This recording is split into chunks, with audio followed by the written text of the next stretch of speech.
Hello, dear students. Myself, Dr. Preeti Gupta. Today we are going to discuss about MRTP Act 1969. The full form of MRTP Act 1969 is Monopolistic and Restrictive Trade Practices Act 1969.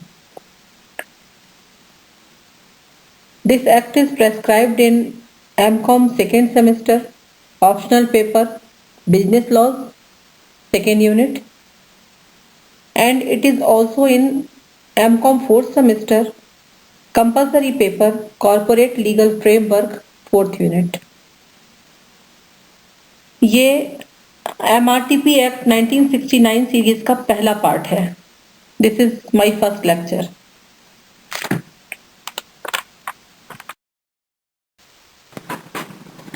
Today the main topics of discussion: a brief history, introduction to MRTP Act 1969, present standing of MRTP Act, essentials or necessity of MRTP Act 1969, aims and objectives of MRTP. MTP includes, RTP includes, and UTP covers. Brief history. आज़ादी के बाद after independence industrial policy of 1948 Bharat में लागू की गई. उसके बाद industrial policy of 1956 I, industrial policy of 1973 I, industrial policy of 1980 और फिर new industrial policy of 1991. We all know very well that LPG policy was introduced in 1991. That was New Industrial Policy 1991. Liberalization, privatization and globalization. LPG was introduced in this policy. Actually, India में जो औद्योगिक नीति 1948 में बनी थी, 1948 में बनी थी, उसी में लगातार नए अमेंडमेंट्स किए गए और सुधार किए गए. ये सभी इंडस्ट्रियल पॉलिसीज एक तरह से इंडस्ट्रियल पॉलिसी ऑफ 1948 का ही एक्सटेंशन थी और उसके ही बीच में एमआरटीपी एक्ट की ज़रूरत महसूस हुई और एमआरटीपी एक्ट 1969 आ गया, जिसके मेन ऑब्जेक्टिव्स थे MTP, RTP, UTP.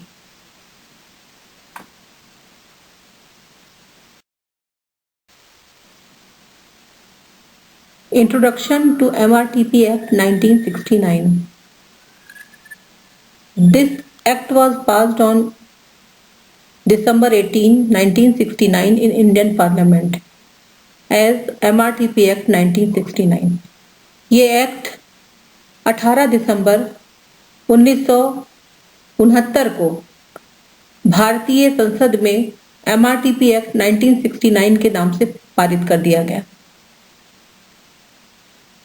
Got the President's assent on December 27, 1969. 27 दिसंबर 1969 को राष्ट्रपति के हस्ताक्षर हो गए. This act was came into force on 1st day of June 1970 और ये अंततः ये एक्ट 1 जून 1970 को लागू हो गया. It extended to the whole of India except Jammu and Kashmir. Jammu और कश्मीर राज्य को छोड़कर ये समस्त भारत पर लागू हुआ. This act was based on the recommendations of Dutt committee. ये एक्ट दत्त कमेटी के द्वारा जो रिकमेंडेशंस थी, जो सिफारिश की गई थी, उस पर आधारित था.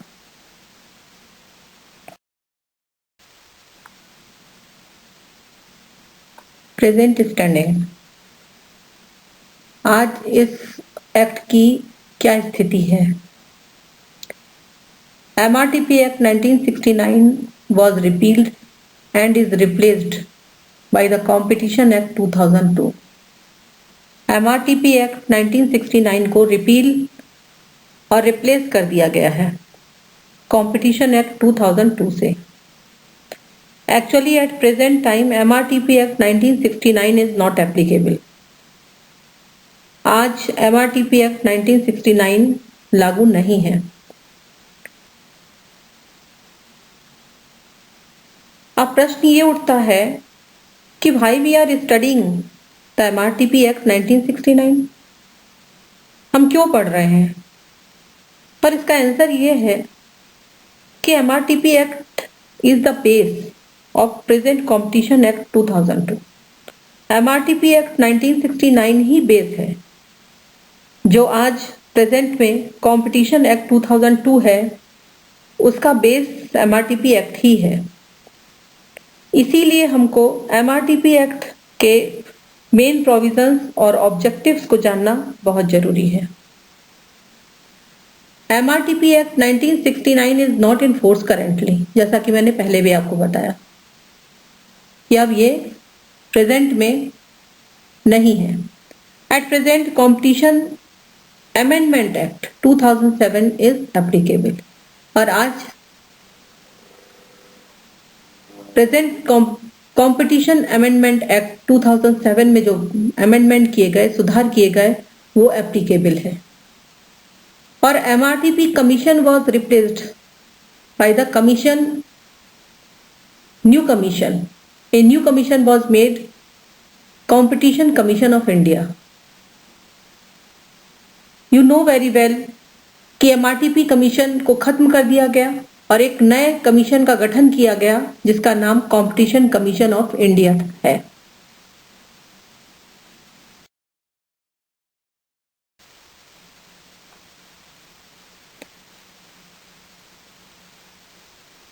First of all, we have to know the essentials or necessity of MRTP Act 1969। हमको ये जानना बहुत जरूरी है कि MRTP Act 1969 को लाने की आवश्यकता क्यों पड़ी, इसकी जरूरत क्या थी। The MRTP Act sought to prevent the concentration of economic power to the common detriment by preventing those developments which might result in the concentration of economic power, such as substantial expansion of existing undertaking, mergers, amalgamations, takeover, and interconnection of undertakings। It means MRTP Act prevent करता था, रोकता था, नियंत्रण रखता था economic power के concentration पर।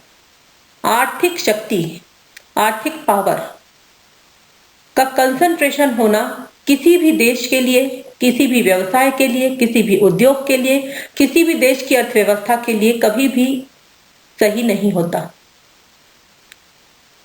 वो हमेशा हानिकारक होता है। इस एक्ट का उद्देश्य ऐसे डेवलपमेंट पर प्रिवेंट करना था या नियंत्रण करना था जो कि किसी न किसी रूप में इकोनॉमिक पावर को सेंट्रलाइज करते थे। कुछ ही लोगों के हाथ में, कुछ ही बिजनेस हाउसेस के हाथ में, कुछ ही रिच लोगों के हाथ में पावर अगर होगी, इकोनॉमिक पावर अगर होगी, तो उससे किसी देश का विकास नहीं होगा, बाजार में प्रतियोगिता की स्थिति नहीं होगी और अल्टीमेटली ना तो देश की अर्थव्यवस्था का विकास होगा और ना ही कंज्यूमर का प्रोटेक्शन होगा।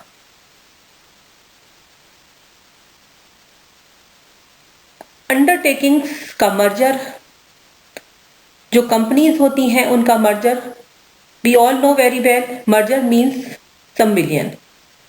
जब बड़ी कंपनी छोटी कंपनी को मर्ज कर लेती है, सम्मिलित कर लेती है, और ऐसी दशा में छोटी कंपनी का अस्तित्व खत्म हो जाता है और बड़ी कंपनी का अस्तित्व रह जाता है। कई बार ये मर्जर्स हेल्दी होते हैं, किंतु कई बार मर्जर्स सिर्फ इसलिए होते हैं क्योंकि छोटी कंपनियां प्रतियोगिता में टिक नहीं पा रही होती, और जब वो नहीं टिक पाती तो अल्टीमेटली सरेंडर कर देती हैं और बड़ी कंपनी के हाथों बिक जाती हैं। तो अगर मर्जर इस प्रकृति का है जो अनुचित है, किसी न किसी रूप में वो एकाधिकार को बढ़ावा देगा या प्रतियोगिता को कम कर देगा, तो ये लॉ उसको भी रेस्ट्रिक्ट करता है। एमलगमेशन, समामेलन, जहां दो या दो से अधिक कंपनियां एक साथ मिलकर के एक नई कंपनी का निर्माण करती हैं, अगर ये एमलगमेशन हेल्दी है तो कोई प्रॉब्लम नहीं, लेकिन अगर ये एमलगमेशन इस प्रकृति का है कि ये किसी न किसी रूप में प्रतियोगिता को कम कर रहा है या बाजार पर एकाधिकार प्राप्त करने की चेष्टा कर रहा है, तो ऐसी दशा में ऐसे एमलगमेशन पर भी ये एक्ट प्रतिबंध लगाता है। टेक ओवर, जब एक कंपनी दूसरी कंपनी को टेक ओवर कर लेती है, खरीद लेती है, उस पर भी ये प्रतिबंध लगाता है अगर वो अनुचित प्रकृति का हो तो, अगर उसका उद्देश्य स्वस्थ प्रतियोगिता करना ना हो तो। इसी प्रकार से इंटरकनेक्शन ऑफ अंडरटेकिंग्स, ये इंटरकनेक्शन ऑफ अंडरटेकिंग्स शब्द जो है ये बहुत विस्तृत है और इसके बहुत विस्तृत मीनिंग भी है। इंटरकनेक्शन ऑफ अंडरटेकिंग्स हम तब कहते हैं, इसको हिंदी में हम कहते हैं अंतर संबंधित उपक्रम। अंतर संबंधित उपक्रम में दो या दो से अधिक उपक्रम होते हैं जो किसी न किसी रूप में एक दूसरे से इंटरकनेक्टेड होते हैं, अंतर संबंधित होते हैं। ये किस प्रकार से हो सकते हैं, मैं आपको समझाती हूं। यदि एक उपक्रम पर दूसरे उपक्रम का नियंत्रण हो तो वो इंटरकनेक्टेड अंडरटेकिंग्स में आ जाएगा।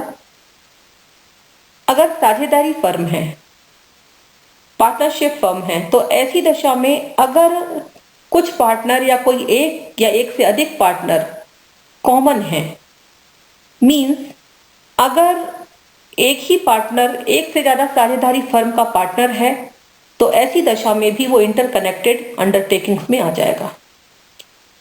अगर किसी उपक्रम का स्वामित्व किसी समामेलित संस्था, किसी दूसरी समामेलित संस्था के ऊपर है, तो ऐसी दशा में भी वो इंटरकनेक्टेड कहलाएंगी। अगर एक समामेलित संस्था दूसरी समामेलित संस्था की सहायक है किसी न किसी रूप में, तो भी इंटरकनेक्टेड अंडरटेकिंग्स कहलाएंगे। अगर प्रबंध पर नियंत्रण है, अगर किसी एक कंपनी या एक समामेलित संस्था पर किसी दूसरी संस्था के प्रबंध पर नियंत्रण है, तो ऐसी दशा में भी वो इंटरकनेक्टेड अंडरटेकिंग्स में आ जाएगी। अगर एक समामेलित संस्था दूसरी समामेलित संस्था पर किसी अन्य प्रकार से या किसी भी प्रकार का नियंत्रण रखती है, कंट्रोलिंग करती है, तो ऐसी दशा में भी वो इंटरकनेक्टेड अंडरटेकिंग्स में होगी। एक समामेलित संस्था के पास दूसरी समामेलित संस्था के 50% या उससे अधिक, प्लीज नोट, 50% या 50% से अधिक, मोर देन 50% इक्विटी शेयर्स और प्रीफरेंस शेयर्स, चाहे डायरेक्टली हो चाहे इनडायरेक्टली हो, अगर हैं तो ऐसी दशा में वो इंटरकनेक्टेड अंडरटेकिंग्स में आएगी। अगर एक समामेलित संस्था के संचालक या संचालक मंडल किसी दूसरी समामेलित संस्था में संचालक या संचालक मंडल के रूप में कार्य कर रहे हैं, तब भी वो इंटरकनेक्टेड अंडरटेकिंग्स कहलाएगी।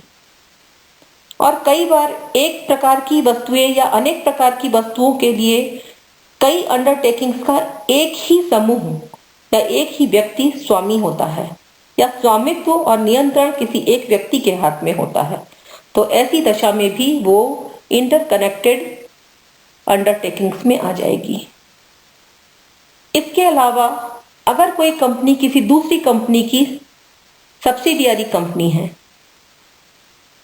वी नो वेरी वेल कि एक होल्डिंग कंपनी है और एक सब्सिडियरी कंपनी है, सूत्रधारी कंपनी और उसकी सहायक कंपनी, तो ऐसी दशा में भी वो इंटरकनेक्टेड अंडरटेकिंग्स होंगी। तो अगर इंटरकनेक्टेड अंडरटेकिंग्स हैं और वो किसी भी प्रकार से प्रतियोगिता को सीमित नहीं कर रही हैं, प्रतियोगिता को हर्ट नहीं कर रही हैं, किसी भी रूप में वो एमटीपी, आरटीपी और यूटीपी के क्राइटेरिया में नहीं आती, मतलब कोई भी ऐसी नहीं है जो गलत प्रकार का व्यवहार कर रही है या अनुचित प्रकार का व्यवहार कर रही है, तो कोई बात नहीं, लेकिन अगर उनका व्यवहार अनुचित है या इंटरकनेक्शन उनका गलत है, तो ऐसी दशा में ऐसी कंपनियों को इंटरकनेक्टेड होने की इजाजत नहीं दी जाती और वो एमआरटीपी एक्ट के अंतर्गत आ जाती हैं। नेक्स्ट है to prevent concentration of economic power in the hands of few business houses. The same thing कि इकोनॉमिक पावर को कुछ ही लोगों के हाथ में या कुछ ही बिजनेस हाउसेस के हाथ में या कुछ ही रिच लोगों के हाथ में कंसंट्रेट करने से बचाना या रोकना इस एक्ट का उद्देश्य है। यह इस एक्ट की जरूरत इसीलिए पड़ी। टू कंट्रोल मोनोपोलीज, एकाधिकार पर नियंत्रण करना। इसको हम बाद में एक बार फिर से दोबारा समझेंगे कि मोनोपोली को कंट्रोल करना क्यों जरूरी है। Prohibition of monopolistic trade practices, monopolistic trade को प्रोहिबिट करना, नियंत्रण करना, नियंत्रित करना। रेस्ट्रिक्टिव ट्रेड प्रैक्टिस को नियंत्रित करना। To protect unfair trade practices, ये सारी ही चीजें हम डिटेल में समझेंगे। एमटीपी, यूटीपी, आरटीपी डिटेल में समझेंगे। To protect consumers interest, the whole thing was that कि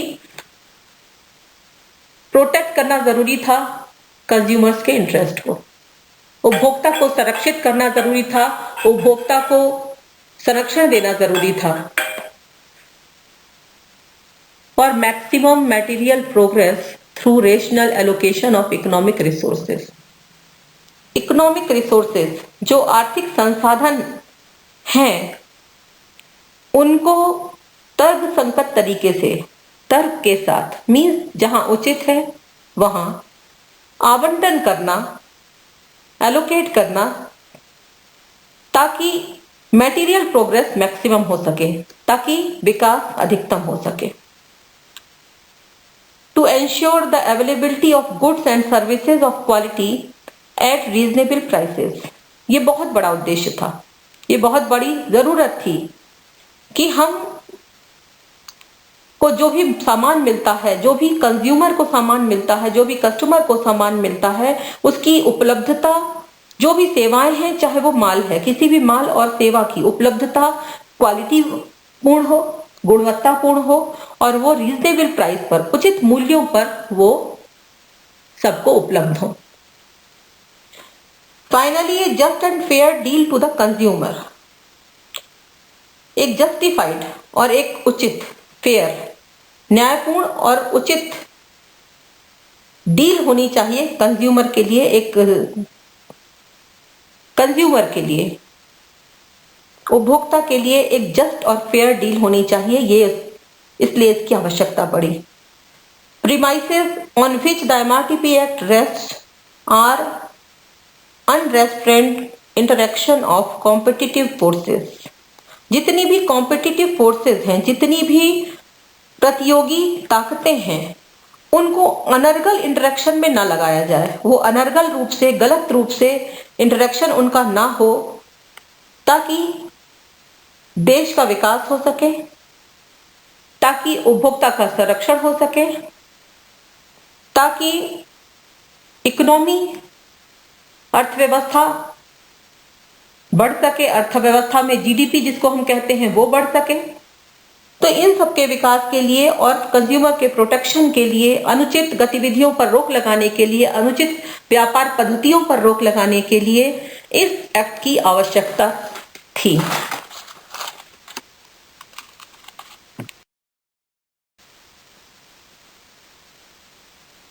इसके बाद हम डिस्कस करेंगे the main objectives of MRTP act 1969। MRTP act 1969 के उद्देश्य क्या हैं, एम्स क्या हैं, किस लक्ष्य को पूरा करने के लिए बनाया गया। सबसे पहली बात है prevention of concentration of economic power, आर्थिक शक्ति के केंद्रीकरण को रोकना। इस एक्ट का एक बहुत बड़ा उद्देश्य था कि आर्थिक शक्ति किन्हीं लोगों के हाथों में या किन्हीं बिजनेस हाउसेस के हाथों में या कुछ रिच लोगों के हाथों में केंद्रित ना हो जाए, क्योंकि आर्थिक सत्ता का केंद्रीकरण समाज, देश, व्यापार, उद्योग और अंत में उपभोक्ता, हर किसी के लिए हानिकारक है। ये किसी के लिए भी सही नहीं है। एकाधिकार होने पर या प्रतियोगिता समाप्त हो जाने के कारण समाज अच्छी सेवाओं से वंचित हो जाता है। आर्थिक सत्ता का केंद्रीकरण दो प्रकार का हो सकता है। एक प्रोडक्शन के अनुसार, उत्पादन के अनुसार, और दूसरा संपत्ति और आय के केंद्रीकरण के द्वारा। जब उत्पादन के द्वारा केंद्रीकरण होता है तो ऐसी दशा में किसी विशेष वस्तु या किसी विशेष प्रकार की वस्तुओं का उत्पादन किसी व्यक्ति या किसी व्यक्तियों के किसी समूह के हाथ में हो जाता है, या उसका संपूर्ण नियंत्रण या उसका महत्वपूर्ण नियंत्रण, अधिकतम नियंत्रण किसी एक व्यक्ति या व्यक्तियों के समूह के हाथ में आ जाता है। और ऐसे में बाजार का नियंत्रण उनके हाथ में आ जाता है। जैसा कि हम देखते हैं कि एक लंबे समय तक अमूल दूध, अभी भी आप देखते होंगे टीवी पर ऐड, अमूल दूध पीता है इंडिया। तो दूध के काफी सारे प्रोडक्ट्स, काफी सारे मिल्क प्रोडक्ट्स, एक बहुत लंबे समय तक हम सब जानते हैं कि अमूल ही उसका सबसे बड़ा उत्पादक था। तो इस तरह की स्थिति से मूल्य, बाजार, उत्पादन, सप्लाई, हर चीज पर नियंत्रण उस एक व्यक्ति का या उस एक संस्था का या उस एक व्यक्तियों के समूह का हो जाता है। दूसरा नियंत्रण है संपत्ति और आय के केंद्रीकरण से। हम कई बार ये देखते हैं कि एक ही व्यक्ति या एक ही व्यक्तियों का समूह, एक व्यक्ति या व्यक्तियों का कोई समूह बहुत सारे उपक्रमों का स्वामित्व और नियंत्रण रखते हैं। कहने का मतलब है कि एक व्यक्ति ओनर है या फिर व्यक्तियों का समूह वो किन्हीं उपक्रमों के ओनर हैं, स्वामित्व रखते हैं और उसका नियंत्रण करते हैं। तो ऐसी दशा में संपत्ति और आय केंद्रित हो जाती है, संपत्ति और आय का केंद्रीकरण हो जाता है, वो कुछ लोगों के हाथ में ही रह जाती है। जैसा कि हम देखते हैं हिंदुस्तान लीवर्स लिमिटेड, ये बहुत अच्छा एग्जाम्पल है। हिंदुस्तान लीवर्स लिमिटेड अगर आप देखें तो बहुत सारी कॉस्मेटिक्स, बहुत सारे सोप, बहुत सारे डिटर्जेंट, बहुत सारे वॉशिंग पाउडर, इन सब का बहुत सारे उत्पादों का, एक बहुत विभिन्न प्रकार के उत्पादों का कंसंट्रेशन हिंदुस्तान लीवर्स लिमिटेड के पास है। आर्थिक सत्ता के केंद्रीकरण का यह प्रभाव होता है कि जो बिजनेस हाउसेस होते हैं या जो व्यक्ति इनका ओनर होता है, संपूर्ण बाजार पर उनका नियंत्रण होता है और वो अपनी इच्छा के अनुसार मूल्यों को भी मैनिपुलेट कर सकते हैं, मूल्यों में भी परिवर्तन कर सकते हैं। और कई बार ये उपभोक्ताओं के लिए, कंज्यूमर के लिए, देश के लिए, अर्थव्यवस्था के लिए हानिकारक होता है। Prohibition of monopolistic trade practices, MTP, prohibition of restrictive trade practices, RTP, prohibition of unfair trade practices, UTP। इन तीनों को हम बहुत विस्तार से आगे समझेंगे।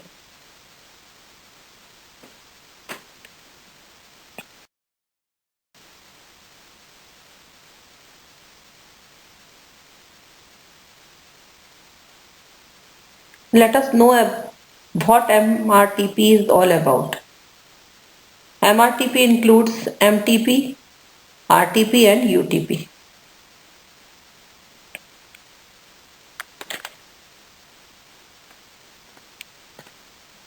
हम यहाँ पर MTP को डिस्कस करेंगे।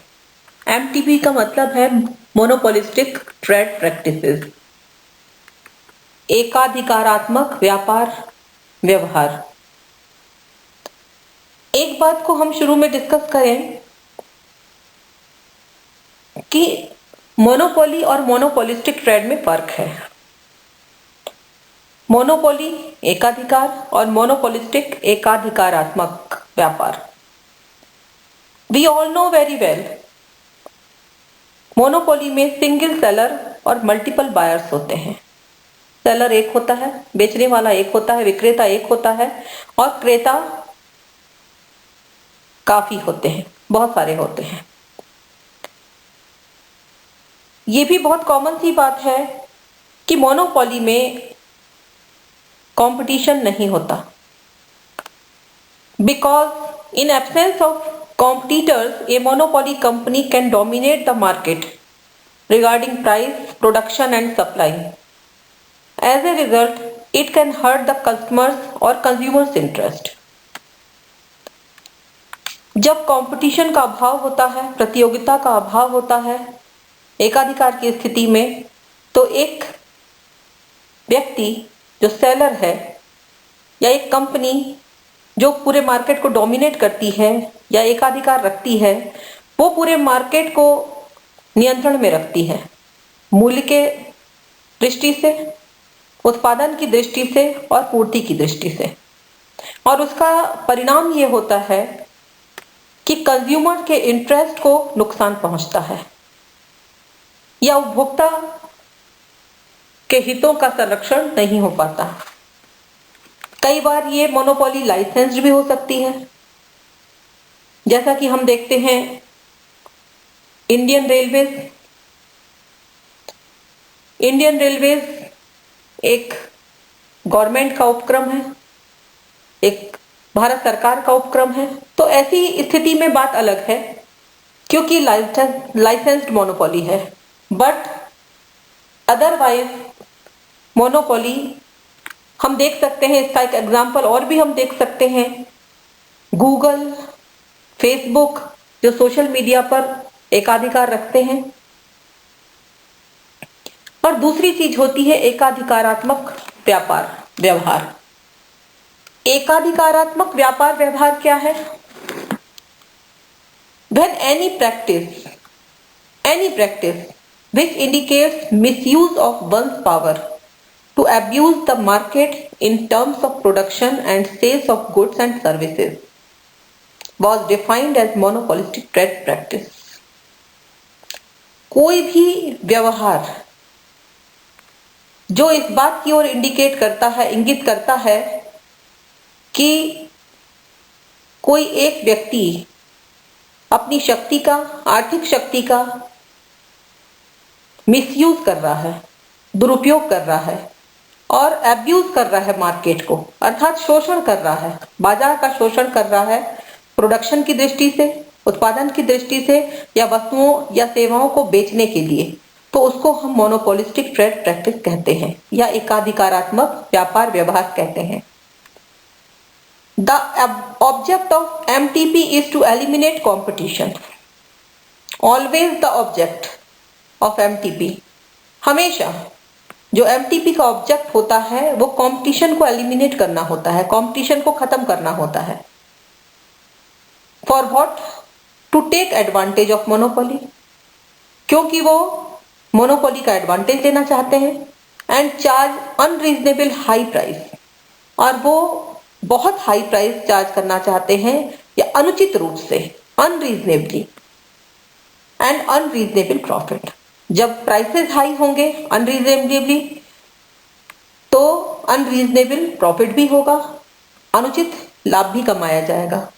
और यही एकाधिकारात्मक व्यापार व्यवहार है जिसमें कंपनियां या कंपनी एकाधिकार स्थापित करने के लिए गलत तरीकों का इस्तेमाल करती है, अनुचित तरीकों का इस्तेमाल करती है। यहां पर हम बहुत ध्यान से एक चीज को समझें। मैं बार बार एक शब्द पर एम्फेसिस दे रही हूं, जोर दे रही हूं, अनरीजनेबल, अनुचित। अनुचित व्यापार या व्यवहार का होना जरूरी है एमटीपी में किसी भी कंपनी को आने के लिए। थोड़ा बहुत अनरीजनेबल है तो वो होता है, थोड़ा बहुत अनरीजनेबल प्रॉफिट कमाना चाहती है कंपनी या प्राइसेस को वेरी कर रही है, प्राइसेस को ऊपर नीचे कर रही है, मैनिपुलेट कर रही है, वो चलता है। वो एमटीपी में नहीं माना जाएगा। लेकिन अगर वो कंपटीशन को कर्टेल करना चाह रही है, कंपटीशन को कम करना चाह रही है या बढ़ाना चाह रही है, और उसके लिए वो बहुत ज्यादा अनरीजनेबल होकर के अगर वो मार्केट को प्रभावित करने की कोशिश करती है, तो ऐसी दशा में वो एमटीपी के अंदर आ जाएगी, वो मोनोपोलिस्टिक ट्रेड प्रैक्टिसेस में माना जाएगा। एमटीपी में कुछ बातें आती हैं, मैं एक एक करके आपको समझाती हूं। Any trade practice which seeks to prevent competition and which results in high price.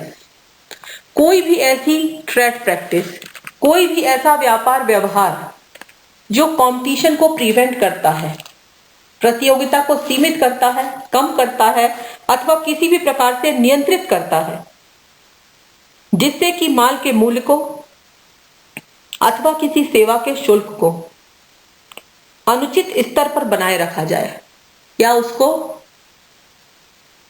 High price पर किया जाए, तो वो एमटीपी में आता है। अनरीजनेबल प्रिवेंटिंग और listening competition in the production, supply and distribution. अनुचित रूप से किसी भी प्रतियोगिता को लेसन करना, कम करना, वीकन करना, कमजोर करना या नियंत्रित करना, रोकना, चाहे वो उत्पादन के लिए हो, चाहे वो पूर्ति के लिए हो, सप्लाई के लिए हो, चाहे वो वितरण के लिए हो। अगर अनुचित रूप से प्रतियोगिता को कमजोर किया जाता है, सीमित किया जाता है, तो ये भी एमटीपी में आएगा।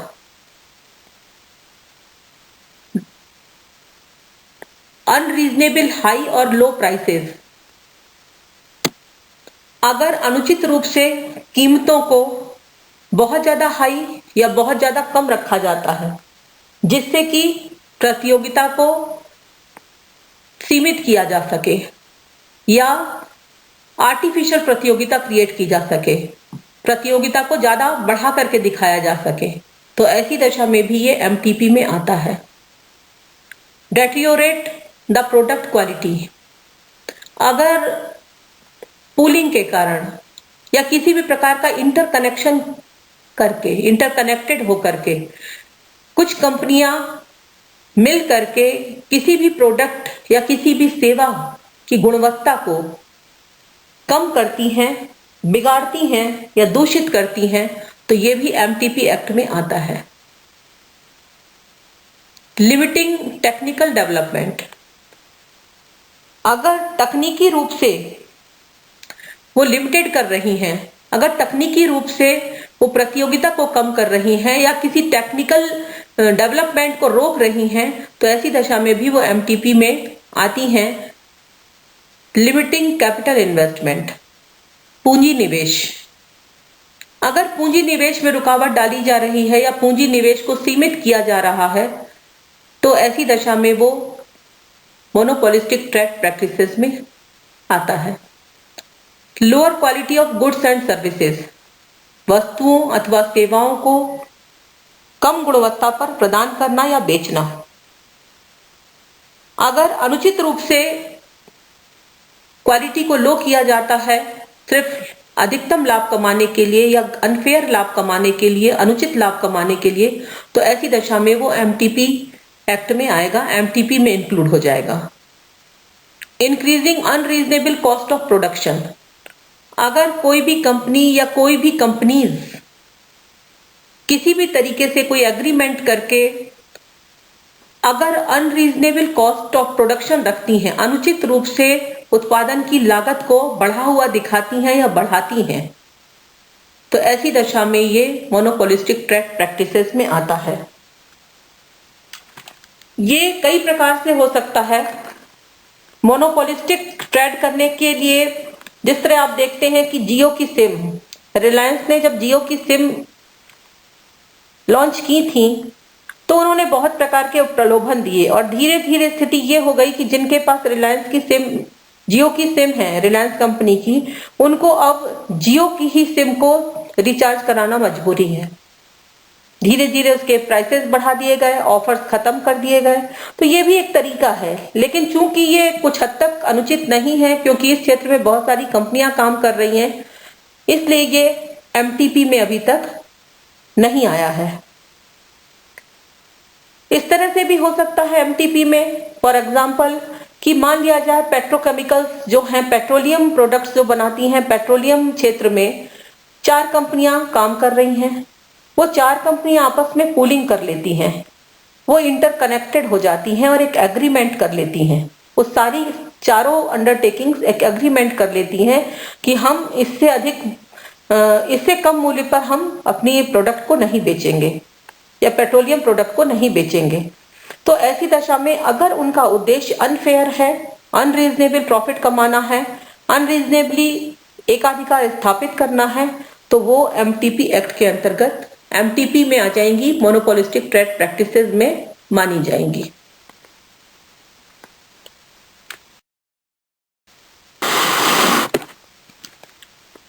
RTP, restrictive trade practices. Let us discuss about restrictive trade practices. What is RTP? RTP means a restrictive any trade practices that is which has the effect of unreasonably preventing, distorting or restricting competition. इसका मतलब है प्रतिबंधात्मक व्यापार व्यवहार ऐसे व्यापार व्यवहार हैं जो किसी भी रीति से, किसी भी तरीके से बाजार में प्रतियोगिता को तोड़ने मरोड़ने, रुकावट डालने या प्रतियोगिता को सीमित करने का प्रभाव रखता है, या जिसका उद्देश्य प्रतियोगिता को सीमित करना है। ये आरटीपी में आने वाले जो व्यापार व्यवहार होते हैं उनकी 2 विशेषताएं होती हैं। एक तो it tends to obstruct the flow of capital और रिसोर्सेज इन प्रोडक्शन। ऐसे व्यवहार जो उत्पादन की धारा में, धारा का मतलब यहाँ फ्लो से है, फ्लो में पूंजी अथवा संसाधनों के प्रवाह में, उनके फ्लो में रुकावट डालते हैं या डालने के लिए प्रवृत्त होते हैं। उनकी इंटेंशन पूंजी या उत्पादन के साधन जो भी होते हैं, जो भी संसाधन होते हैं, रिसोर्सेज होते हैं, उनके प्रवाह में रुकावट डाली जाती है या डालने के लिए उनकी इंटेंशन होती है। दूसरा इसकी विशेषता ये होती है, they are trend to manipulate of prices, delivery and supply of goods and services in a manner to impose unjustified costs or restrictions. ये इस प्रकार के व्यवहार होते हैं जो मूल्य सुपुर्दगी, जो मूल्य में हेरफेर करते हैं, सुपुर्दगी की शर्तें लगाते हैं अथवा बाजार में माल की पूर्ति के प्रवाह को छल से, कपट से या गलत रीति से प्रवृत्त होकर के, इंटेंड होकर के उपभोक्ता पर अनुचित लागत अथवा अनुचित प्रभाव लगाते हैं।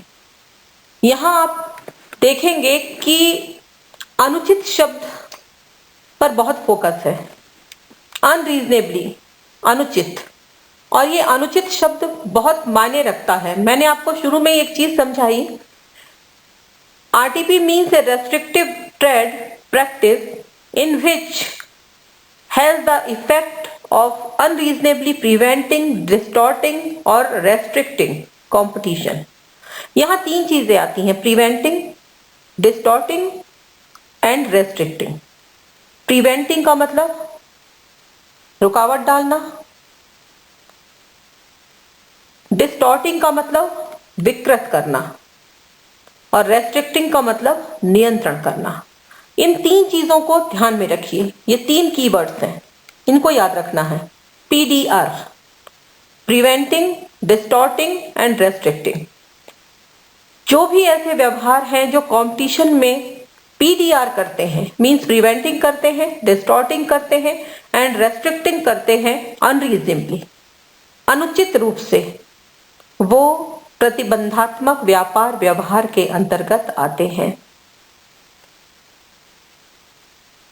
इसके लिए मैं एक एग्जाम्पल आपको देती हूं कि सपोज एक्स एक बड़ा बिजनेस हाउस है और ये रॉ मटेरियल परचेज करता है वाई से। वाई सप्लायर है रॉ मटेरियल का और एक्स उसका बायर है, खरीदता है। और वो एक इस तरह का अरेंजमेंट करता है और एक एग्रीमेंट करता है वाई से। एक्स वाई से एग्रीमेंट करता है कि वाई केवल एक्स को ही रॉ मटेरियल की सप्लाई करे, रॉ मटेरियल बेचे, उसके अलावा किसी अन्य को ना बेचे। तो ऐसी दशा में ये व्यापार को रेस्ट्रिक्ट करने का एग्रीमेंट है और ये रेस्ट्रिक्टिव ट्रेड प्रैक्टिसेस के अंतर्गत आ जाता है।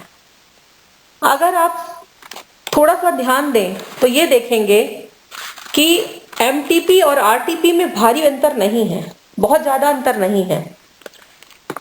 एमटीपी में ऐसा व्यापार व्यवहार किया जाता है जो मूल्य को अनुचित स्तर पर बनाए रखता है, मैनिपुलेट करता है। और प्रतिबंधात्मक व्यापार व्यवहार में मूल्य को कपट के द्वारा या छल के द्वारा ऊंचा रखने में या बढ़ाने में या बढ़ाने के लिए प्रवृत्त किया जाता है। एकाधिकारिक व्यापार में प्रतियोगिता को अनुचित तरीके से रोका जाता है या सीमित किया जाता है, लेकिन प्रतिबंधात्मक व्यापार व्यवहार में प्रतियोगिता को होने ही नहीं दिया जाता या प्रतियोगिता में अनरीजनेबली रुकावट डाली जाती है, अनुचित रूप से रुकावट डाली जाती है। तो थोड़ा सा ही फर्क है एकाधिकार व्यापार और प्रतिबंधात्मक व्यापार में। इसका एक बहुत माइलस्टोन केस है, Raymond woollens mills versus MRTP commission. Raymond woollens mills, आप रेमंड्स ट्रेडमार्क जानते हैं, रेमंड्स को जानते हैं। ये कपड़ा बनाने के लिए या फिर वूलन कपड़े बनाने के लिए प्रसिद्ध कंपनी है। इस कंपनी ने मूल्य वृद्धि की पूर्व संध्या पर, जिस डेट को इनको मूल्य वृद्धि करनी थी, अपने सारे प्रोडक्ट्स के दाम बढ़ाने थे और काफी ज्यादा बढ़ाने थे, उससे ठीक एक दिन पहले शाम को, पूर्व संध्या को, बहुत भारी मात्रा में अपनी फ्रेंचाइजीज में, अपनी जो शॉप्स थी, जो रेमंड शॉप्स थी, उसमें बहुत भारी मात्रा में माल की पूर्ति की, ताकि नेक्स्ट डे दाम बढ़ने के बाद, मूल्य बढ़ने के बाद वो अनुचित रूप से अधिकतम लाभ कमा सकें। तो ऐसी दशा में ऐसे व्यापार को, ऐसे व्यापार के व्यवहार को रेस्ट्रिक्टिव ट्रेड प्रैक्टिसेस में माना गया था। अब इसमें मैं पॉइंट्स को डिस्कस करती हूं। It tends to obstruct the flow of capital. मैंने पहले भी बताया आपको कि ये पूंजी के प्रवाह में रुकावट डालते हैं। Tends to obstruct the flow of resources in production. ये प्रोडक्शन के जो रिसोर्सेज होते हैं, प्रोडक्शन के लिए उत्पादन के जो संसाधन होते हैं, उनके प्रवाह को भी रोकते हैं या रोकने की कोशिश करते हैं, बाइकआउट करते हैं। कुछ चीजों का ये बाइकआउट कर सकते हैं ताकि प्रतियोगिता को सीमित किया जा सके, या इस छल या कपट के द्वारा वो अनुचित रूप से लाभ कमा सके। प्राइस कंट्रोल एग्रीमेंट्स किए जा सकते हैं कि कुछ कंपनियां मिलकर के पूलिंग कर लें और पूलिंग के द्वारा एक एग्रीमेंट कर लें कि वो किसी निश्चित प्राइस से कम पर अपनी वस्तुएं नहीं बेचेंगे, ताकि सभी को बराबर का लाभ हो सके या सभी लोग अनुचित रूप से लाभ कमा सकें। तो अगर ये अनुचित रूप से लाभ कमाने का उद्देश्य रखा जाएगा तो ये रेस्ट्रिक्टिव ट्रेड प्रैक्टिसेस में माना जाएगा। Tends to manipulate the prices, delivery and supply of goods and services in a manner to impose unjustified costs and restrictions। अगर प्राइसेस में हेरफेर किया जाता है, डिलीवरी, जो माल की डिलीवरी की जाती है उसमें मैनिपुलेशन किया जाता है या सप्लाई में मैनिपुलेशन किया जाता है, अथवा किसी सेवा को देने में कोई हेरफेर किया जाता है और इस तरीके से किया जाता है कि वो इनजस्टिफाइड कॉस्ट्स और रेस्ट्रिक्शंस को बढ़ावा दे, तो ऐसी दशा में ये रेस्ट्रिक्टिव ट्रेड प्रैक्टिसेस में आएगा। डिस्क्रिमिनरी डिस्क्रिमिनेटरी डीलिंग्स, जहां पर अलग अलग प्रकार की डीलिंग्स की जाती हैं, अलग अलग मूल्यों पर डीलिंग्स की जाती हैं, या फिर अलग अलग बाजारों में अलग अलग मूल्य रखे जाते हैं, तो अगर ये अनुचित रूप से लाभ कमाने के लिए रखे जाते हैं और अनुचित रूप से ये डीलिंग्स की जाती हैं, तो ऐसी दशा में ये रेस्ट्रिक्टिव ट्रेड प्रैक्टिसेस में आएगा। रीसेल प्राइस मेंटेनेंस, अगर किसी वस्तु का रीसेल किया जा रहा हो, दोबारा बेचा जा रहा हो और उसको मैनिपुलेट किया जाता है या उसको मेंटेन करने के लिए, उस पर अनुचित लाभ कमाने के लिए अगर कोई मैनिपुलेशन किए जाते हैं, तो वो भी रेस्ट्रिक्टिव ट्रेड प्रैक्टिस में आएगा। Restriction on output of goods, किसी भी वस्तु की आउटपुट में, उत्पादन में अगर कोई रेस्ट्रिक्शंस रखे जाते हैं, अगर किसी भी प्रकार के नियंत्रण रखे जाते हैं, तो ऐसी दशा में वो रेस्ट्रिक्टिव ट्रेड प्रैक्टिस में होगा। कंट्रोल ऑफ मैन्युफैक्चरिंग प्रोसेस, अगर उत्पादन के प्रोसेस में, उत्पादन की प्रक्रिया में किसी भी प्रकार का अनुचित दबाव, अनुचित कंट्रोल या अनुचित नियंत्रण रखा जाएगा, तो वो भी रेस्ट्रिक्टिव ट्रेड प्रैक्टिसेस में आएगा। रेसिडुअल रेस्ट्रिक्टिव ट्रेड प्रैक्टिसेस, अगर किसी भी प्रकार की रेसिडुअल रेस्ट्रिक्टिव ट्रेड प्रैक्टिसेस की जाएंगी और उसका उद्देश्य प्रतियोगिता को कपट के द्वारा कम करना होगा या रुकावट डालना होगा, तो ऐसी दशा में भी ये रेस्ट्रिक्टेड ट्रेड प्रैक्टिस में आएगा। टाई अप सेल्स जो होती हैं उसको हम टाइट सेलिंग भी कहते हैं, और ये कंडीशनल सेलिंग होती है। कंडीशनल सेलिंग का मतलब होता है कि if you want to purchase a product you have to purchase B product also. अगर आप ए प्रोडक्ट को खरीदना चाह रहे हैं तो आपको बी वस्तु के साथ ही खरीदना होगा, और अगर आप बी वस्तु को नहीं खरीदेंगे तो ए वस्तु भी आपको नहीं मिलेगी। तो ये गलत है। टाई अप सेल्स जो है ये गलत है, और ऐसी दशा में कंज्यूमर की चॉइस नहीं रह जाती, कंज्यूमर की चॉइस को ये सीमित करता है, और इसलिए ये रेस्ट्रिक्टिव ट्रेड प्रैक्टिसेस में आता है।